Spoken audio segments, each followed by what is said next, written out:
नमस्कार, बहुत स्वागत है आपका मेरे YouTube चैनल पर। आज का हमारा विषय है ऐसे चिन्ह के विषय में जो जातक को विजयी बनाता है।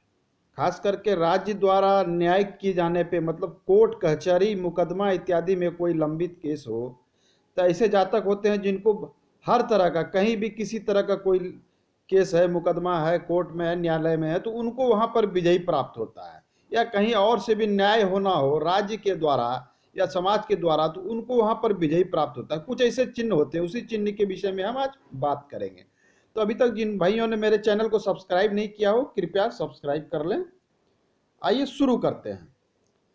हमारी हथेली में, ये हमने पहले बताया है कि ये हमारी लाइफ लाइन होती है। ये हमारी आयु रेखा होती है। ये हमारी मस्तिष्क रेखा होती है, हेड लाइन। हेड लाइन और मस्तिष्क रेखा इस प्रकार से जुड़ी रहती है। ये एक तरह से कोण बनता है। ये कोण बनता है और इसमें एक स्वास्थ्य रेखा इस प्रकार से जाती है, तो एक बृहद त्रिकोण बनता है। तो इसके अंदर ये मस्तिष्क रेखा और ये लाइफ लाइन के अंदर में अगर स्वतंत्र रूप से एक क्रॉस बनता हो, स्वतंत्र, ध्यान दें कि किसी को अन्य रेखा को नहीं छूता हो, इस प्रकार से अगर एक स्वतंत्र और फ्री क्रॉस बनता हो जो किसी ना इसको टच करता हो ना ही इसको टच करता हो, अगर इस प्रकार का चिन्ह किसी जातक की हथेली में बनता है इस कॉर्नर पर, तो ये यह दिखलाता है कि ऐसे जातक को हर प्रकार के न्याय में, मुकदमे में, कोर्ट कचहरी में इनको हमेशा विजयी होगा, हमेशा ही इनकी जीत होगी, इनको किसी तरह का कोई नुकसान नहीं होगा, ये हमेशा फायदे में रहेंगे, इनको हमेशा विजयी प्राप्त होगा, इनका मान प्रतिष्ठा बना रहेगा, इनको समाज में पद प्रतिष्ठा मान सब कुछ मिलेगा और हमेशा विजयी होगा। लेकिन जब यही त्रिकोण अगर अगर मान लिया जाए ये क्रॉस इस प्रकार से इस पोजीशन को छू देती है, ऊपर की रेखा को, तो फिर ये परिस्थिति बदल जाती है। अगर ये ऊपर छू ले या फिर नीचे छू ले, किसी दोनों में से किसी मुख्य रेखा को अगर ये क्रॉस जो है छू लेती है, तो परिस्थितियां बदल जाती है। फिर आपको उसी मुकदमे में, उसी कोर्ट कचहरी में आपकी विजय नहीं होगी, आपको नुकसान होगा, आपको आपकी हार हो जाएगी, कोर्ट कचहरी न्यायालय में आपकी हार होगी, ये तय है। तो थोड़ी सी परिस्थिति बदलती है और सब कुछ बदल जाती है।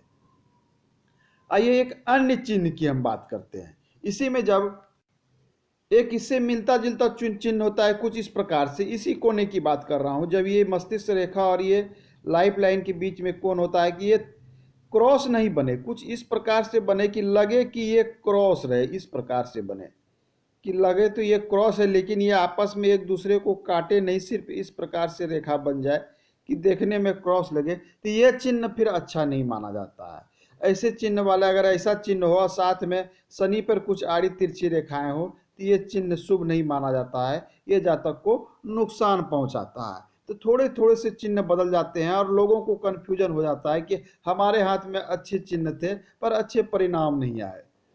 अब इसमें अन्य परिस्थिति क्या है, अगर मान लिया जाए आपके यहाँ पर है इस प्रकार से एक स्वास्थ्य रेखा हमारे हथेली में बनती है, इस प्रकार से ये बनती है, इस प्रकार से, और ये क्रॉस यहाँ पर नहीं बनकर, ध्यान दे, इस प्रकार के ये क्रॉस यहाँ पर नहीं बने, ये क्रॉस यहाँ नीचे में बने, ये इस प्रकार से अगर ये क्रॉस यहाँ पे बनता है तो ये शुभ फल देने वाला नहीं होता है। इसमें होता है क्या कि व्यक्ति पर किसी न किसी तरह के आप पर बड़े मुकदमे अवश्य चलेंगे, कोई न कोई केस मुकदमा कोर्ट कचहरी का चक्कर आपके साथ लगा रहेगा, आपकी धन की हानि होगी, आपके प्रतिष्ठा में आघात होगा, आपके भाग्योन्नति में बाधक बना रहेगा, आपके साथ ये समस्या खड़ा करेगा अगर ये त्रिकोण यहाँ पर बनता है। तो जगह के अनुसार त्रिकोण का फल बदलते रहता है, इस चीजों को ध्यान देने की बात है। तो आज के अंक में था इतना ही कि विजय चिन्ह के विषय में, कोर्ट कचहरी में विजय चिन्ह आपको अगर यहाँ पर अगर स्वतंत्र रूप से अगर ये क्रॉस बनता है, ये आपको विजय दिलाता है, लेकिन जब यही क्रॉस इसको टच करता है ये आपको फिर नुकसान पहुंचाता है, आपको कोर्ट कचहरी से लाभ नहीं होके हानि हो जाती है, आपके केस मुकदमे हार जाते हैं। यही त्रिकोण, यही जब क्रॉस यहाँ बन जाती है तो फिर ये आपके लिए शुभ नहीं होता है। आज के अंक में इतना ही, मिलते हैं अगले अंक में, धन्यवाद।